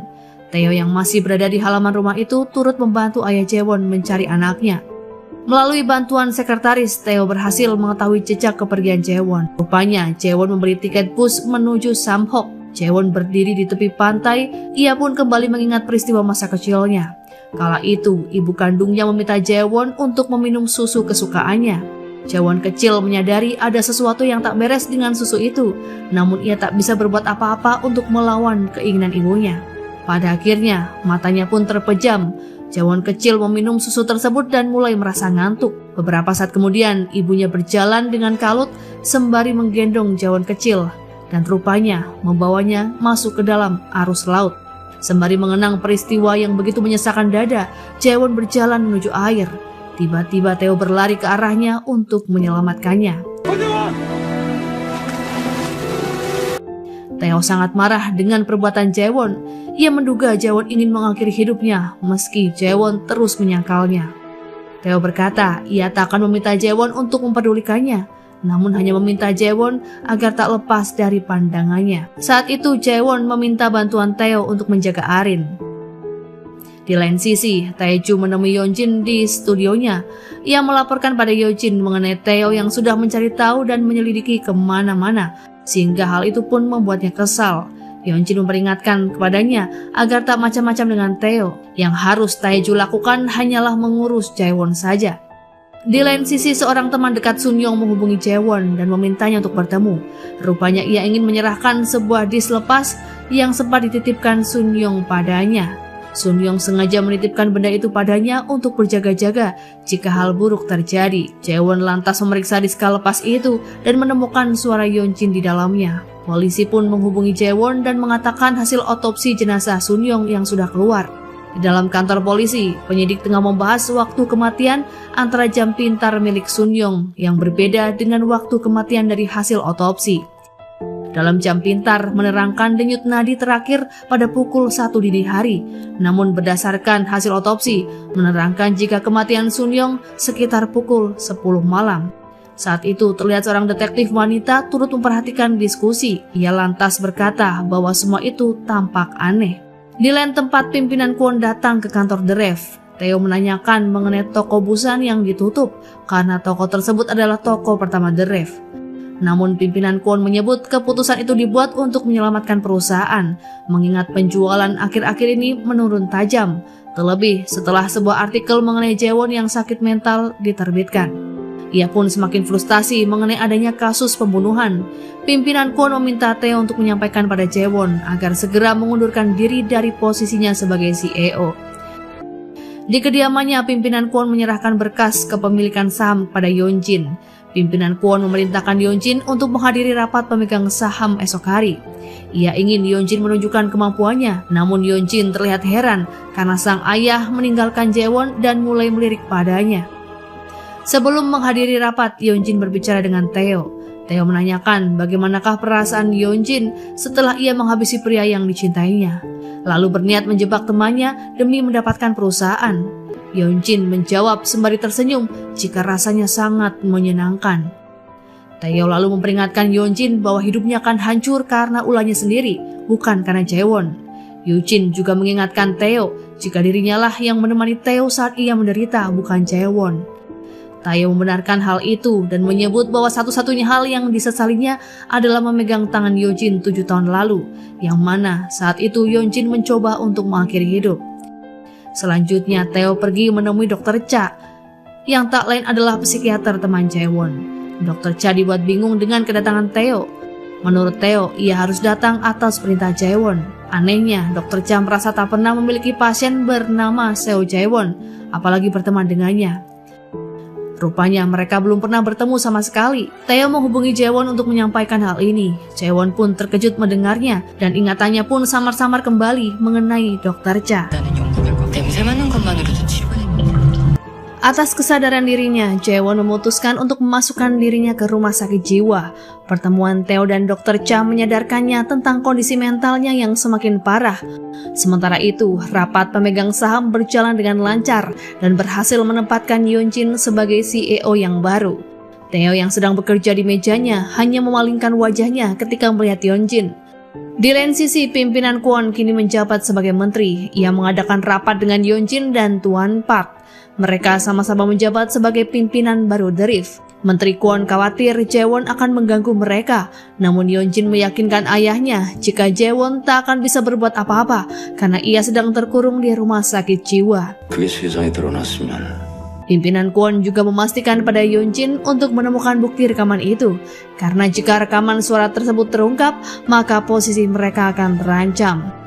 Dalam sesi konseling, dokter memulai pertanyaan dengan peristiwa di malam ketika Jaewon tercebur ke dalam sungai. Dokter mencecar Jaewon dengan banyak pertanyaan. Salah satunya adalah alasan Jaewon tidak melaporkan kejadian itu pada polisi. Jaewon beralasan jika ia tak yakin dengan pelakunya.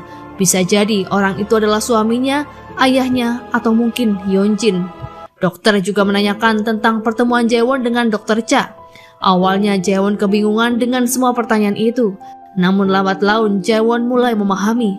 Ternyata selama ini Jaewon telah membohongi dirinya sendiri. Peristiwa tercebur dalam sungai di malam itu, Jaewon ternyata seorang diri. Tak ada seorang pun yang sedang mengejar ataupun mengancamnya. Begitu juga dengan kehadiran Dr. Cha yang hanya halusinasi Jaewon saja sebagai upaya pertahanan diri. Beberapa hari kemudian Theo mengunjungi Jaewon di rumah sakit. Theo bahagia melihat Jaewon yang tampak sehat dan nyaman. Jaewon pun sudah tak dirawat lagi di ruangan isolasi. Theo menunjukkan foto Arin pada Jaewon dan menceritakan padanya bahwa hari ini adiknya yang bernama Rahel datang dari Amerika untuk menemui Arin. Theo menyebut Arin dan Rahel mulai akrab, hingga Arin akan merasa nyaman ketika ia benar-benar pergi ke Amerika nantinya. Mereka rupanya berencana untuk menitipkan Arin di Amerika bersama orang tua Theo. Di sebuah toko, Yeonjin berbelanja beberapa mainan anak. Terlihat mainan menumpuk di dalam studionya. Keesokan harinya, Yeonjin menemui Arin yang sedang bermain seorang diri dan menyerahkan mainan tersebut. Ayah Jaewon memperingatkan Yeonjin untuk menjauh dari Arin. 권현진이 여기까지 올 거라고 생각.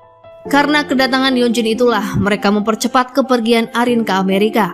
Sebelum menaiki pesawat, Jaewon melakukan panggilan video call dengannya.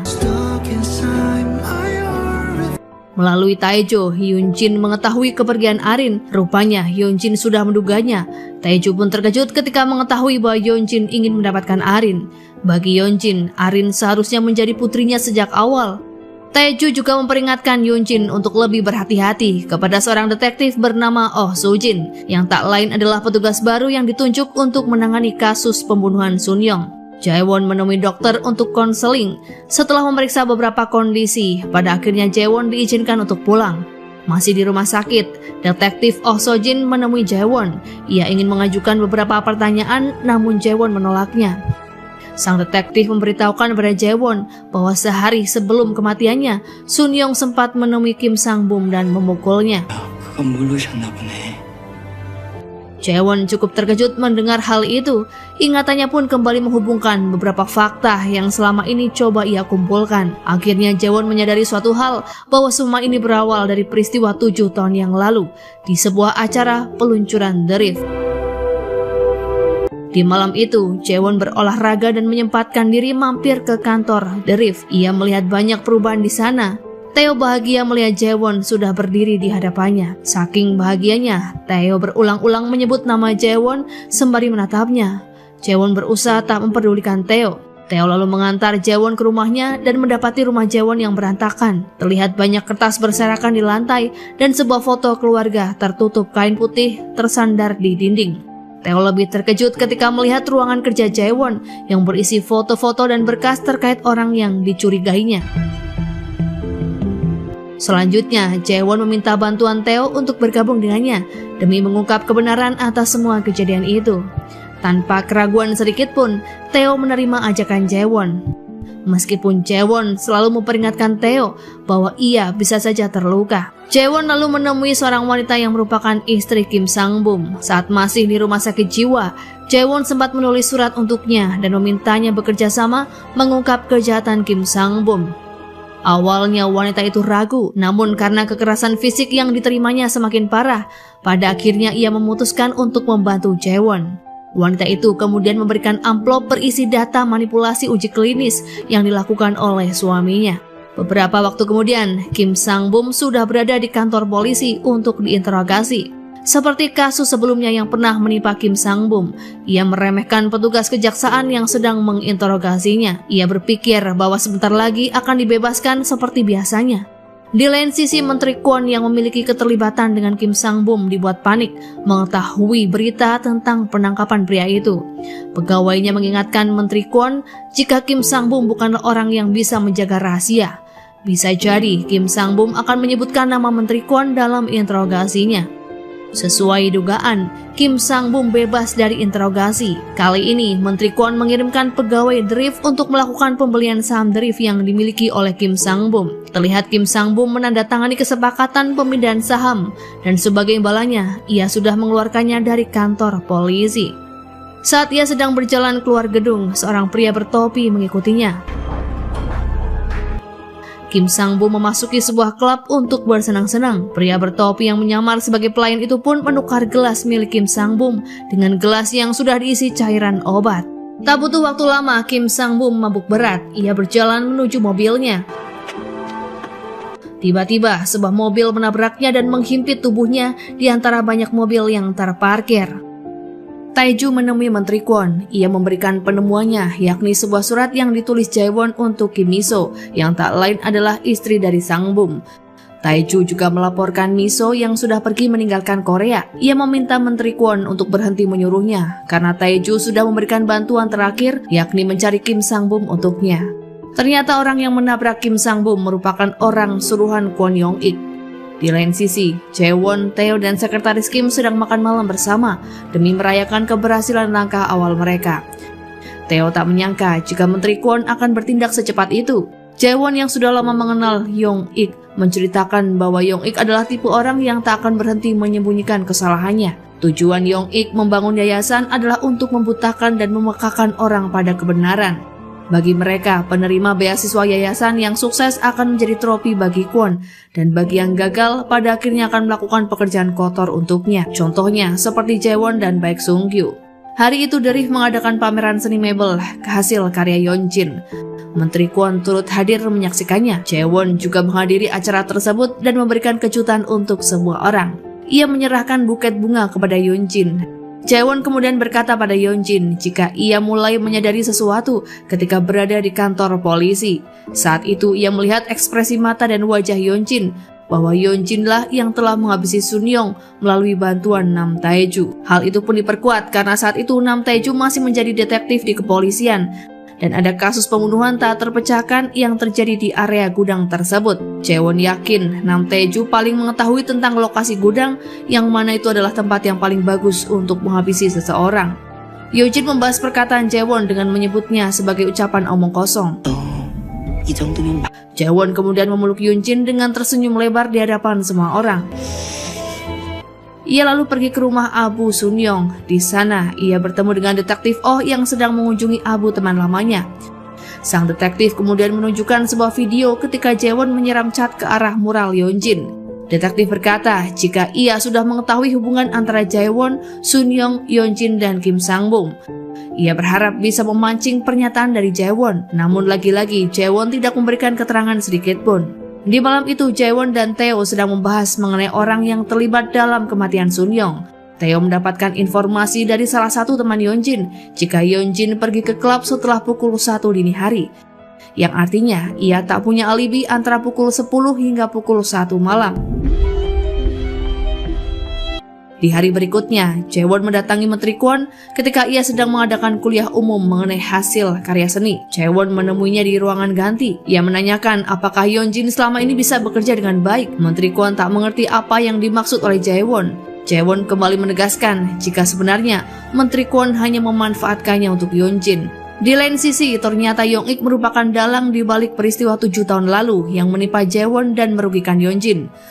Menteri Kwon ingin Yeonjin melihat sifat asli Kim Sang-bum yang suka bermain perempuan, sehingga pada akhirnya Yeonjin mau meninggalkannya. Hal itulah yang akhirnya membuat Menteri Kwon sengaja menjebak Jaewon bersama Kim Sang-bum. Melalui ponselnya, Jaewon memperlihatkan rekaman CCTV di rumah. Terlihat seorang pria menyelinap masuk ke dalam rumahnya. Ternyata Namju sudah menunggunya. Jaewon yang mengetahui Taeju sedang mencari bukti rekaman suara itu menawarkan padanya untuk bertukar bukti. Ia ingin Taeju menyerahkan bukti kejahatan Yong-ik dan Yeonjin sehingga Taeju bisa mendapatkan rekaman suara itu. Bahkan Jaewon menawarkan uang pada Taeju, namun saat itu Taeju menolak dan mencoba mencelakai Jaewon. Beruntungnya, Tae datang tepat pada waktunya sehingga Jaewon bisa selamat. Tae dan Taeju pun terlibat perkelahian yang sengit. Jaewon lalu menemui anggota dewan yang selama ini mendukung Menteri Kwon. Ia membawakan tanaman anggrek sebagai hadiah. Jaewon juga menyerahkan amplop berkas padanya yang berisi data mengenai yayasan seni Hein milik Kim Yong-ik. Di lain sisi, sekretaris Kim menelpon Jaewon dan memberi kabar jika Baek Sung-kyu sudah sadarkan diri. Jaewon dan Tae pun bergegas menuju ke rumah sakit. Di lain tempat, Yeonjin juga mengetahui kabar Baek Sung-kyu melalui Taeju. Namun Yeonjin tak ingin gegabah untuk segera menutup mulut Baek Sung-kyu. Ia lebih memilih untuk membiarkannya. Di malam hari, seorang pria dengan wajah tertutup memasuki kamar rumah sakit dan mencari Baek Sung-kyu. Namun ia tak bisa menemukannya dan pria itu pun segera menelpon Menteri Kwon untuk memberitahukan informasi ini. Sebuah siaran televisi mengabarkan berita tentang kejaksaan yang menggeledah yayasan seni Yein atas tuduhan penggelapan dana, suap jutaan dolar dan korupsi perekrutan.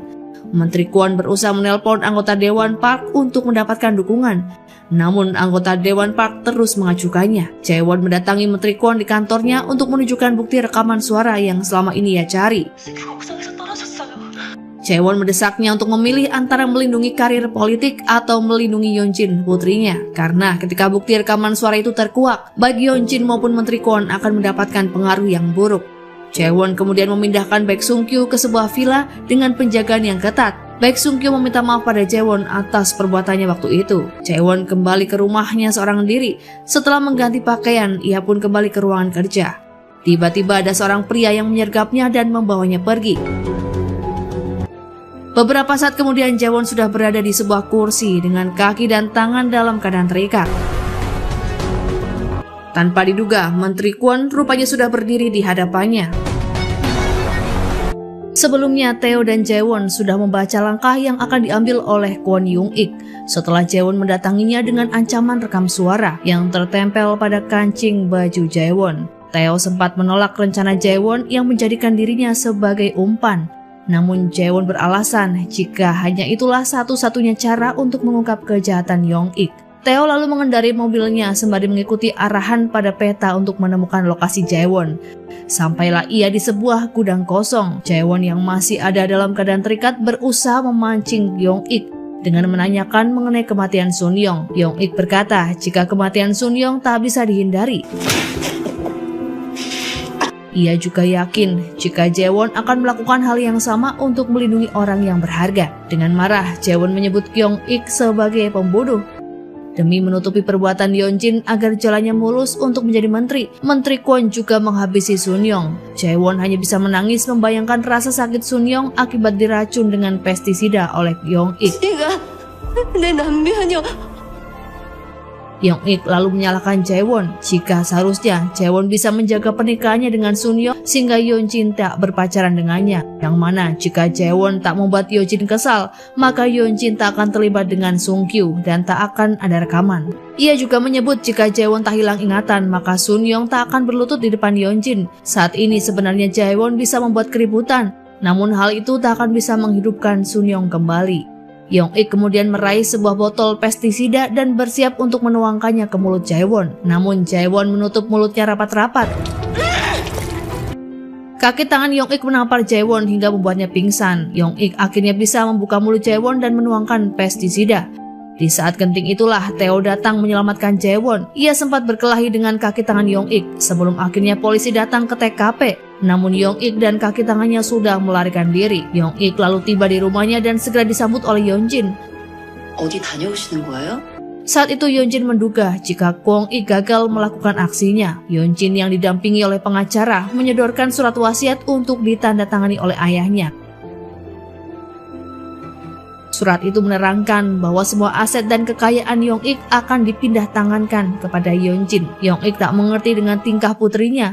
Yeonjin pun berkata jika ayahnya saat ini sudah tak berguna. Jika ayahnya menolak permintaan itu, maka Yeonjin akan dalam bahaya. Yeonjin terus berusaha meyakinkan ayahnya jika ia menyadari semua yang dilakukan oleh ayahnya selama ini adalah bentuk kasih sayang. Itulah sebabnya ayahnya memukuli Yeonjin sejak kecil dan membuatnya putus asa dengan tunangannya. Bahkan saat ini, ia harus membereskan kekacauan yang dibuat oleh Yeonjin. Di lain sisi, Jae-won terbaring di ranjang rumah sakit. Tae-oh dengan setia mendampinginya. Meski wajahnya sendiri terdapat beberapa goresan luka akibat perkelahian sebelumnya. Jae-won menyadari Tae-oh sedang marah kepadanya. Tae-oh rupanya mengira Jae-won akan mati. 미안해, 태호야. Jae-won meminta maaf karena membuat Tae-oh sangat khawatir. Keduanya pun melihat rekaman dari kamera yang terpasang di kancing baju Jae-won. Jae-won sedang mempertimbangkan kemana video tersebut akan diungkap karena mereka tak ingin kehilangan kesempatan berharga. Di hari berikutnya ketika Jae-won sedang bersiap pulang dari rumah sakit, detektif Oh datang menemuinya. Tae-oh menghalangi sang detektif untuk memberikan pertanyaan pada Jae-won dengan alasan kondisi Jae-won yang belum stabil. Detektif Oh menyadari bahwa mereka berdua sedang menyembunyikan sesuatu. Sebelumnya Tae-oh sempat mengatakan pada Jae-won bahwa penculik yang sempat berkelahi dengannya adalah orang yang sama dengan menerobos rumah Jae-won tempo hari. Suatu ketika diadakan sidang inspeksi Menteri Kebudayaan dan Pariwisata. Setelah mendapatkan beberapa pertanyaan mengenai kinerja kementerian, Yong-ik mendapat pertanyaan mengenai skandal yang melibatkannya atas kasus Jae-won baru-baru ini. Jae-won kemudian memasuki ruang sidang dan menunjukkan bukti rekam kamera yang tersembunyi. Rekaman itu pun diputar di ruangan yang membuat semua orang yang hadir merasa terkejut. Selanjutnya giliran detektif Oh yang melakukan penangkapan pada Yong-ik. Malam sebelumnya, Tae-oh rupanya bertemu dengan sekretaris Yong-ik untuk mendapatkan informasi internal mengenai kinerja kementerian. Setelah penangkapan ayahnya, Yeonjin mendatangi kantor untuk menikmati rasanya duduk di kursi menteri. Beberapa saat kemudian, kaki tangan ayahnya yang bernama Yeonjae datang dan memberi salam pada Yeonjin. Yeonjin menyarankan Yeonjae untuk bersembunyi sementara waktu. Keesokan paginya, Yeonjin mengadakan jumpa pers. Ia berkata jika tak ada hubungan dengan apa yang dilakukan oleh ayahnya dan berniat untuk menyumbangkan kekayaannya sebagai bentuk permintaan maaf. Di lain sisi, Tae-ju datang menemui Yeonjin. Ia menginformasikan keberadaan Baek Sung-kyu pada Yeonjin. Tae-ju rupanya ingin mengetahui rencana Yeonjin terhadap Baek Sung-kyu, namun Yeonjin tak memberitahukannya. Hal itu pun membuat Tae-ju kesal dengan sikap Yeonjin. Di sebuah villa di luar kota, terlihat beberapa polisi melakukan pengamanan. Di tempat itulah Jae-won menyembunyikan Baek Sung-kyu demi keselamatannya. Pacar Baek Sung-kyu yang bernama Sekretaris Kim selalu setia menemaninya. Terlihat Jae-won sedang berdiskusi dengan dirinya sendiri sembari memandangi papan penyelidikan. Tae-oh memperhatikan perilaku Jae-won yang bersikap seolah-olah ada seseorang di sampingnya. Pada akhirnya Jae-won menceritakan mengenai kehadiran Dr. Cha sebagai teman ilusinya. Meski sudah keluar dari rumah sakit jiwa, terkadang Dr. Cha masih datang menemani Jae-won, terutama ketika Jae-won dalam keadaan tertekan. Tae-oh berusaha meyakinkan Jae-won jika dirinya akan selalu berada di samping Jae-won dan bisa diandalkan. Tae-oh lalu bertemu dengan detektif Oh dan berkata jika Sung-kyu sudah setuju untuk bersaksi. Malam itu juga Tae-oh dan detektif Oh pergi menuju villa, disusul oleh Jae-won. Setibanya di sana mereka melihat mobil ambulans dan petugas yang sedang menggotong jasad Baek Sung-kyu. Di belakangnya terlihat Yeonjin berjalan dengan muka lebam dan berdarah. Sun-young menemui Yeonjin dan meminta maaf serta memohon padanya agar merelakan dirinya dalam keluarganya. Namun Yeonjin tak ingin melihat Jae-won bahagia bersama Sun-young. Jika Yeonjin tak bisa memiliki Sun-young, maka orang lain pun tak harus memilikinya. Perbincangan keduanya pun terdengar oleh Yong-ik. Setelah menemui Yeonjin, Sun-young mampir ke tempat temannya untuk menitipkan disk lepas berisi rekaman suara itu. Ketika Sun Yong hendak mengemudi pulang, Tae-ju menyergapnya dari kursi belakang. Ia membius Sun Yong dan membawa ke area gudang kosong. Diam-diam, Tae-ju meletakkan sebuah kamera tersembunyi di area tersebut.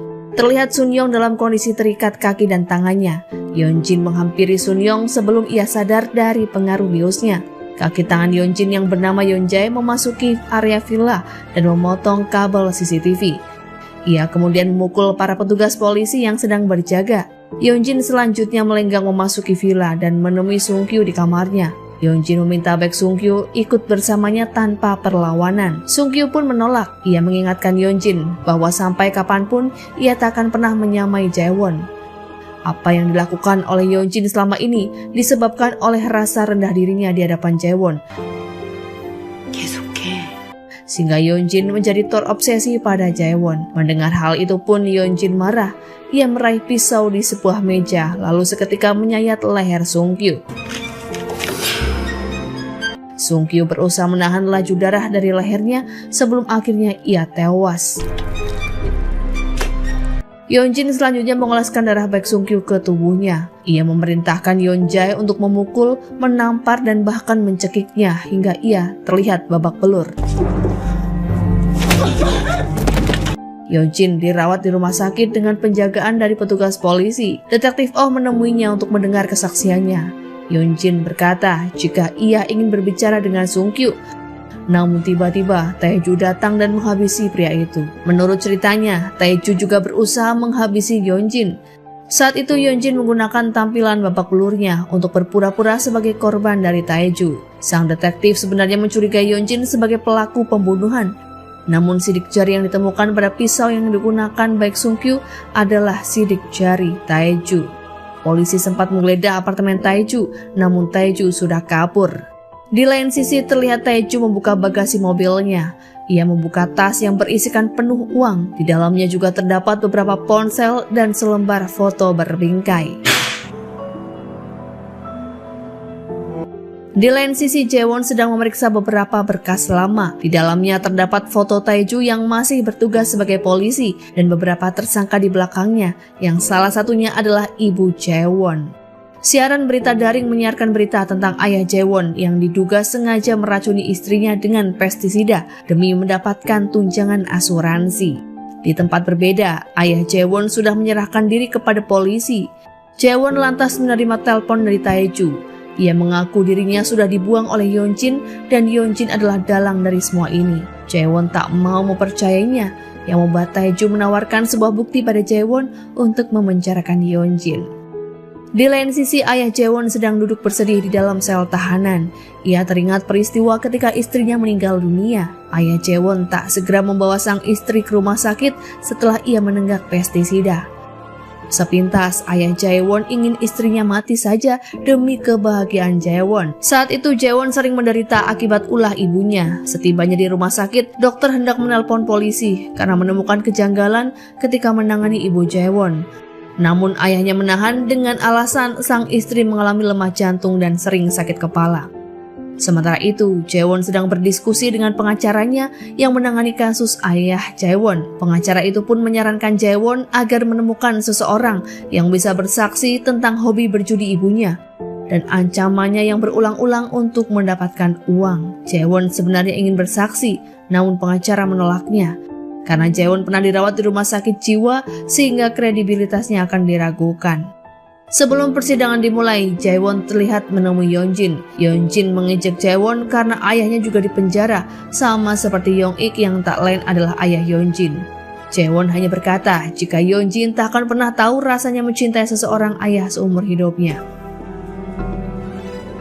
Dalam persidangan ayahnya, Jaewon menemukan fakta bahwa sang ayah menolak tindakan otopsi ibunya, dan hal itu pun tentu saja bisa memberatkan dirinya. Di lain sisi, Tae-ju menepati janjinya untuk memberikan sebuah diska lepas yang berisi video pembunuhan Sun Yong.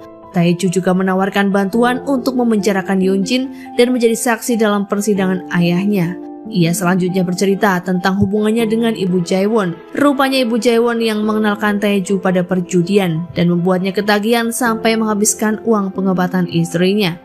Jaewon melihat isi diskal pas itu. Ternyata Yoonjin yang memerintahkan Taeju untuk menculik Sunyoung. Yoonjin jugalah yang menyiapkan cairan pestisida. Beberapa saat kemudian Yong-ik datang yang membuat Yoonjin beralasan pada ayahnya jika Sunyoung mengancamnya dengan rekaman suara antara ia dan Yong-ik. Sunyoung juga mengancam akan mengakhiri karir politik ayahnya. Kaki tangan Yong-ik memukul Yoonjin yang membuatnya pingsan. Saat itulah Sunyoung yang sedari tadi dalam pengaruh bius mulai tersadar dan melihat Yong-ik ada di hadapannya. Yong-ik meminta barang bukti rekam suara itu pada Sunyoung, namun Sunyoung menolak memberikannya. Yong-ik lalu marah dan menuangkan pestisida ke mulut Sunyoung. Jaewon bersedih sekaligus marah menyaksikan adegan itu. Tae datang dan segera menutup layar komputer di hadapan Jaewon. Di persidangan selanjutnya, Jaewon menjadi saksi untuk ayahnya sendiri. Namun karena riwayatnya yang pernah dirawat di rumah sakit jiwa, membuat jaksa mempertanyakan kredibilitas kesaksiannya. Tak tahan dengan pertanyaan jaksa yang menyudutkan putrinya, pada akhirnya ayah Jaewon angkat bicara dan mengaku telah menghabisi istrinya. Jaewon menjadi saksi dalam persidangan ayahnya. Jaksa menekan Jaewon dengan pertanyaan seputar penyakit mental dirinya. Ayah Jaewon tak tahan melihatnya. Ia lalu bersaksi jika dirinya lah yang telah menghabisi sang istri. Seisi persidangan terkejut mendengar hal itu. Beruntungnya, pengacara berhasil meyakinkan hakim bahwa ucapan ayah Jaewon karena emosi semata. Jaewon kemudian menjelaskan tentang penyakit mentalnya yang sebenarnya banyak dialami 30% populasi di Korea. Namun mereka menyembunyikannya karena masyarakat memandang rendah dan jijik pada mereka. Semua orang hanya terdiam dan termenung mendengar ucapan Jaewon. 이제는 그 시선부터 Ayah Jaewon teringat dengan percakapannya bersama Sunyoung tempo lalu ketika Sunyoung menanyakan kondisi Jaewon. Pria itu pun menceritakan gangguan jiwa yang dialami oleh Jaewon ketika ia berusia 15 tahun. Namun ia terlambat menemui psikiater untuk mendapatkan bantuan. Kabar mengenai mental Jaewon yang sakit menyebar di sekolahnya. Jaewon pun dirundung oleh teman-temannya, bahkan oleh para orang tua murid. Itulah yang menjadi alasan ayah Jaewon menyembunyikan kondisi Jaewon selama ini, karena ia tak ingin Jaewon mengalami hal serupa. Dalam kesempatannya bersama Jaewon, ayahnya meminta maaf pada putrinya karena tindakannya telah keliru. Seharusnya ayah Jaewon mengajarinya untuk menghadapi dunia dan bangga pada dirinya sendiri. Di lain sisi, Yoonjin memerintahkan Yoonjae untuk menemukan Taeju. Setelah cukup lama memikirkannya, Yoonjin ingin segera menyingkirkan Taeju sebelum ia buka mulut. Malam itu, Yoonjae berhasil menemukan Taeju di tempat pemancingan. Mereka sempat berkelahi hingga akhirnya Taeju tertusuk oleh pisau yang digunakan oleh Yoonjae. Taeju pun jatuh tersungkur ke dalam air. Yoonjae segera melaporkan keberhasilannya pada Yoonjin. Sidang pun kembali berlanjut. Jaewon tampak cemas karena Taeju yang diharapkannya menjadi saksi tidak kunjung datang. Yoonjin tersenyum mengejek melihat Jaewon. Beberapa saat kemudian, Taeju memasuki ruangan sidang untuk memberikan kesaksiannya. Awalnya, sang jaksa menolak kehadiran Taeju sebagai saksi karena Taeju sendiri adalah seorang buronan. Namun hakim meloloskannya karena kasus itu tak ada hubungannya dengan kasus Taeju. Taeju lantas bersaksi jika dirinya adalah teman berjudi ibu Jaewon. Ia kemudian menceritakan bagaimana ibu Jaewon mendapatkan uang dari suaminya yang tak lain dengan mengancam minum pestisida yang sudah diencerkan dengan air. Berkat kesaksian Taeju, ayah Jaewon dinyatakan tidak bersalah. Yoonjin kesal melihat Taeju yang masih hidup. Ternyata di malam Taeju ditusuk oleh Yoonjae. Ia berpura-pura tewas untuk mengecohnya. Yoonjin kesal pada Yoonjae karena misinya gagal untuk menghabisi Taeju. Ia menampar Yoonjae dan tiba-tiba meminta maaf karena Yoonjin menyadari dirinya mirip seperti ayahnya. Di lain sisi, Taeju sudah berada di dalam sel tahanan. Yoonjin mendatanginya dan berkata, Taeju tak akan bebas dari tahanan karena kasusnya yang cukup berat, yakni penculikan dan kasus pembunuhan. Namun Taeju hanya tersenyum menanggapinya. Ia malah meminta Yoonjin untuk menyiapkan $1 juta sebagai sisa pembayaran. Ayah Jaewon mengadakan makan malam keluarga untuk merayakan kebebasannya. Tae-ho turut hadir di sana dan minum hingga mabuk. Tae-ho saat itu memanggil ayah Jaewon dengan sebutan ayah. Ia pun berjanji pada ayah Jaewon akan mengawasi dan melindungi putrinya. Jaewon lalu menemani Tae-ho yang sedang mabuk. Tae-ho bercerita tentang semasa kecilnya sewaktu ia tinggal di panti asuhan, yang mana Tae-ho pernah dirundung oleh teman-temannya. Lalu seorang siswi SMP yang bernama Seo Yeonjin datang menolongnya. Taeyo menangis di pelukan siswi itu dan rupanya siswi tersebut adalah Jaewon sebelum ia mengganti namanya. Taeyo kemudian meminta tanda tangan siswi itu sebagai kenang-kenangan. Jaewon sangat terkejut mendengar pengakuan itu. Ia tak menyangka Taeyo adalah anak yang pernah ia tolong. Jaewon bersyukur karena ia memiliki kenangan indah sewaktu masih kecil. Taeyo mengucapkan terima kasih pada Jaewon karena dulu ia sudah menyelamatkan hidupnya. Sementara Yeonjin menerima pesan dari Jaewon untuk bertemu di tempat Sunyong dihabisi. Jaewon menunjukkan video ketika Sunyong dihabisi kepada Yeonjin. Ia sengaja memberikan bukti itu pada polisi karena ingin memberikan kesempatan pada Yeonjin mengingat persahabatan mereka selama 20 tahun lebih. Sebenarnya Jaewon merindukan Yeonjin yang dulu. Keesokan harinya Taeyo berada di rumah Jaewon. Ia membantu Jaewon membersihkan rumah. Taeyo juga membuang kertas penyelidikan Jaewon agar Jaewon bisa melupakan masa lalu. Di dalam tahanan, Nam Taeju kesakitan dan mulutnya terus mengeluarkan busa. Di ruangan perawatan rumah sakit, Taeju membius petugas polisi agar ia bisa melarikan diri. Taeju lantas menghubungi Yeonjin dan meminta bertemu. Rupanya ia menawarkan bukti video pembunuhan Sunyong pada Yeonjin untuk menukarnya dengan uang $1 juta.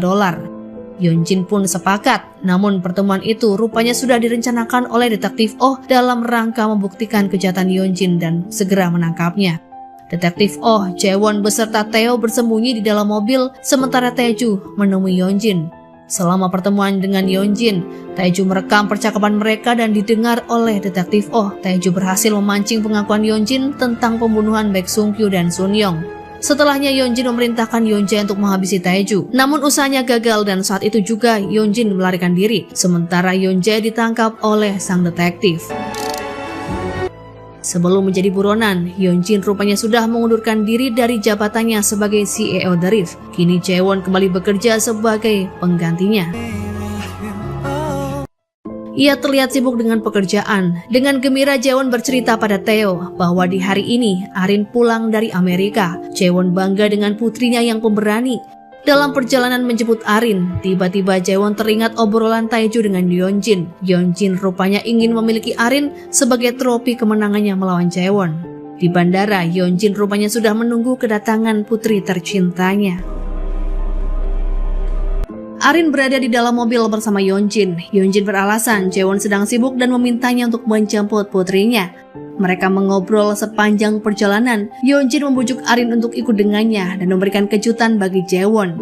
Yeonjin juga menceritakan pada Arin jika ia memiliki seorang putri. Ia ingin makan es krim dan ngobrol bersamanya, seperti yang saat ini mereka lakukan. Saat itu Yeonjin merasa sangat bahagia bersama Arin dan ingin menemuinya lagi.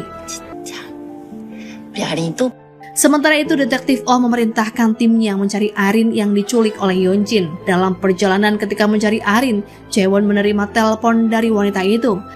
Ia berkata agar Jaewon segera pulang dan tak membuang-buang waktunya. Jaewon lantas bergegas kembali ke rumah dan ternyata Arin sudah ada di sana. Jaewon merasa sangat lega dan memeluk putri tercinta. Yeonjin berdiri di tepi trotoar dan bersiap untuk menyeberang jalan. Tiba-tiba saja sebuah motor hampir menyerempetnya, namun Yeonjin berhasil menghindar. Sedetik kemudian sebuah truk menabraknya yang membuat Yeonjin terpental jauh. Yeonjin pun tewas seketika. 1 tahun kemudian Jaewon bertemu langsung dengan Dr. Cha, psikiater yang selama ini selalu ada dalam ilusinya. Awalnya Dr. Cha berniat menolak konseling dengan Jaewon, namun setelah memeriksa riwayat Jaewon, ia berubah pikiran dan ingin mendengar cerita Jaewon lebih jauh. 네, 제가 좀 수다스럽죠. Dr. Cha menjelaskan pada Jaewon tentang ilusi yang sering dialaminya. Hal itu rupanya tergantung seberapa dalam Jaewon menghayati ilusi tersebut. Selanjutnya terlihat kesibukan Jaewon memimpin perusahaan The Rift hingga maju pesat. Para pegawai merayakan kontrak baru The Rift, namun Jaewon memilih tinggal di kantor. Jaewon lalu menulis surel yang ditujukan untuk para direksi dan staf The Rift. 임직원 여러분, 사직원입니다. Dalam surel itu, Jaewon mengakui memiliki penyakit mental dan pernah mengambil beberapa keputusan yang salah untuk perusahaan. Jaewon juga meminta maaf jika ia pernah menyakiti perasaan orang lain. Ia lalu memutuskan untuk mengundurkan diri dari jabatannya. Selanjutnya, jawaban CEO diambil alih oleh Taeyo. Jaewon lalu bersama Irene pergi ke rumah ayahnya. Ia mengajak sang ayah untuk tinggal bersama. Awalnya ayahnya menolak karena tak ingin menjadi beban bagi Jaewon. Namun Jaewon berhasil membujuk sang ayah. 알았어. Pada akhirnya Jaewon pergi ke kuil untuk mendoakan ibunya. Ayah Jaewon dan Irene membujuk Jaewon agar pergi berlibur untuk mengambil istirahat. Selama waktu istirahatnya, Jaewon membiarkan dirinya ditemani oleh teman ilusinya. Jaewon teringat pertanyaan Dr. Cha ketika sesi konseling tentang gejala halusinasi yang dialaminya. Jaewon berkata padanya jika kemanapun ia pergi dan kapanpun itu, Jaewon selalu bersama dengan teman halusinasinya. Selain teman dekatnya, sosok ilusi lainnya adalah ibu Jaewon. Dalam nasihatnya, Dr. Cha menyarankan pada Jaewon untuk mengatasi kebencian dalam diri. Dan wujud dari kebencian itu adalah ibunya sendiri. Jaewon rupanya masih belum bisa menghilangkan trauma ketika ia berusia 8 tahun. Saat ibunya mencoba mengakhiri hidup dengan membawanya serta, Jaewon rupanya ingin sekali menanyakan alasan pada ibunya melakukan hal itu. Dalam imajinasinya, ibu Jaewon berkata jika saat itu hidupnya sangatlah sulit. Sembari menangis, Jaewon berkata jika ia ingin tetap hidup bersama ibu dan ayahnya. 엄마랑 같이 살고 Jaewon mengalami ilusi jika ibunya meminta maaf padanya dan mengakui semua kesalahannya. Wanita itu pun berpesan pada Jaewon untuk melupakan semua kenangan buruk dan melanjutkan hidupnya dengan bahagia.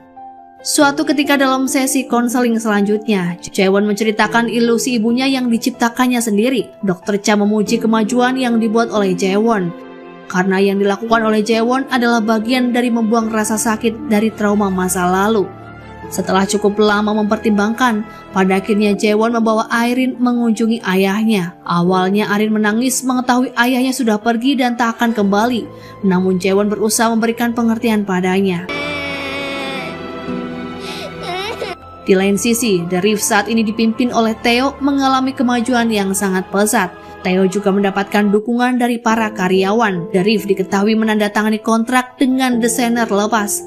Theo ingin menemui desainer tersebut, dan ketika janji temu, desainer itu membuat Theo menunggu cukup lama hingga membuatnya merasa kesal. Namun sekretaris Kim berkata hal itu akan sepadan ketika Theo bertemu dengan sang desainer. Ternyata desainer yang dimaksud adalah Jaewon. Saat istirahat panjang, Jaewon memutuskan kembali bekerja di perusahaan The Rift sebagai desainer lepas. Theo sangat bahagia bisa kembali bekerja dengan Jaewon. Ia kerap kali mencoba mencari perhatian wanita itu, meskipun Jaewon tak terlalu menanggapinya.